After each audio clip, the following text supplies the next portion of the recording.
যদি ঘরে প্রবেশ করেন তাহলে যারা প্রবেশ করবেন তারা সালাম দিয়ে ঢুকবেন। একজন নয়, সবাই সালাম দেবে, সালাম দিয়ে ঢুকতে হবে। কোরআনে কারীমের মধ্যে আল্লাহ সুবহানাহু ওয়া তাআলা একবার নির্দেশ দিয়েছেন, সেটা হচ্ছে যা দাখালতুম বুয়ুত ফাসাল্লিমু আলা আহলিহা, তখন তোমরা ঘরে প্রবেশ করবে তখন ফাসাল্লিমু আলা আহলিহা, তোমরা সালাম দিয়ে প্রবেশ করবে। পাঁচজন ঢুকলে পাঁচজনের সালাম দিয়ে প্রবেশ করবে। সুতরাং যারা প্রবেশ করবে তারা সবাই সালাম দিয়ে প্রবেশ করবে। সুন্নাহ হচ্ছে সালাম দিয়ে প্রবেশ করবে। জি, আসসালামু আলাইকুম, আপনার পরিচয় দিয়ে প্রশ্ন করুন। জি, আসসালামু আলাইকুম। ওয়ালাইকুম আসসালাম। রহমান ধানমন্ডি থেকে বলছি। জি, আসসালামু আলাইকুম, আমি ধানমন্ডি থেকে বলছি। আমার নাম মোহাম্মদ মিজানুর রহমান। জি, বলুন। জি, আমার প্রশ্ন হলো যে আমরা যখন 4-5 জন লোক বাসায় প্রবেশ করি একসাথে, তখন সালাম দেওয়ার পদ্ধতিটা, মানে সালাম কি একজনে দিবে না 4-5 জনই দিবে? বাসায় 4-5 জন লোক কি করেন? বাসায় যখন আমরা প্রবেশ করি আর কি। জি জি, প্রবেশ করেন। জি, তো প্রবেশ করেন তখন কি মানে তখন কে একজন সালাম দিবে না 4-5 জনই সালাম দিবে? সালাম না? আচ্ছা আচ্ছা আচ্ছা, আর কোনো প্রশ্ন আছে? যে আরেকটা প্রশ্ন হলো, লিফটের মধ্যে যখন আমরা ঢুকবো বা বাইর হবো তখন সালাম দেওয়ার নিয়মটা কি? ধন্যবাদ আপনাকে। আর কোনো প্রশ্ন আছে? ধন্যবাদ আপনাকে, আপনি খুবই একটি গুরুত্বপূর্ণ বিষয়ে দুটি প্রশ্ন করলেন। আসলে আমাদের সমাজে সালামের যে গুরুত্ব, সালামের যে মর্যাদা এবং সওয়াব, এই সম্পর্কে আমরা সচেতন নই। বিধিবিধানের ক্ষেত্রে আমরা জানি না। যেমন কক্ষে ঢুকলে যারা কক্ষে আছে তারা সালাম দেবেন না, যিনি ঢুকছেন তিনি সালাম দেবেন, অনেক গুরুত্বপূর্ণ বিষয় এখানে আছে।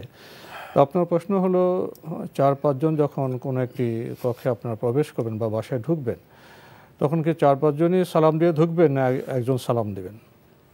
আর লিফটে যে আমরা ওঠানামা করি সেখানেও সালামের বিধান কি? যদি ঘরে প্রবেশ করেন তাহলে যারা প্রবেশ করবেন তারা সালাম দিয়ে ঢুকবেন। একজন নয়, সবাই সালাম দেবে, সালাম দিয়ে ঢুকতে হবে।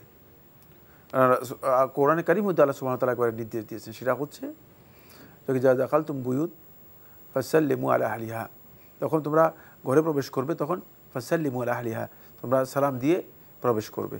5 জন ঢুকলে 5 জনের সালাম দিয়ে প্রবেশ করবে। সুতরাং যারা প্রবেশ করবে তারা সবাই সালাম দিয়ে প্রবেশ করবে। সুন্নাহ হচ্ছে সালাম দিয়ে প্রবেশ করবে। আর ঘরে যারা আছে তারা উত্তর দিবে, সালামের উত্তর দিবে। আর যদি ঘরে কেউ না থাকে তাহলে মানে সালাম দিতেই হবে, সালাম দিয়ে প্রবেশ করবে। এটা বিধানই হচ্ছে এইভাবে।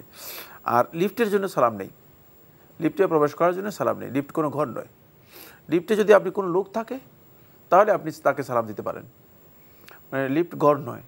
ঘরে আর লিফটের মধ্যে পার্থক্য রয়েছে এই জায়গায় যে লিফট যেহেতু ওপেন, এখানে যে কেউ আসে প্রবেশ করে এবং মানে শুধুমাত্র উঠার জন্য ব্যবস্থা রাখা হয়েছে, এই জন্য এটা ঘরের হুকুম রাখে না। ফলে লিফটে প্রবেশ করার জন্য সালাম নেই, লিফটে প্রবেশ করার জন্য সালাম নেই।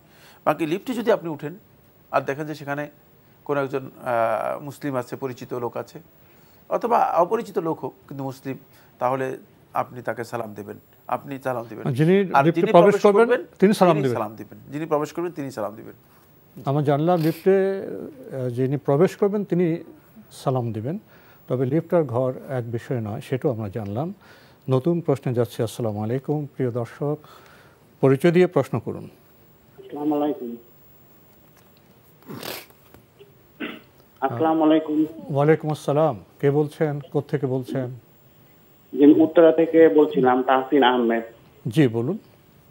আমার একটা প্রশ্ন ছিল, স্বামী স্ত্রীর আকিকা দিতে পারবে কিনা, এক নাম্বার।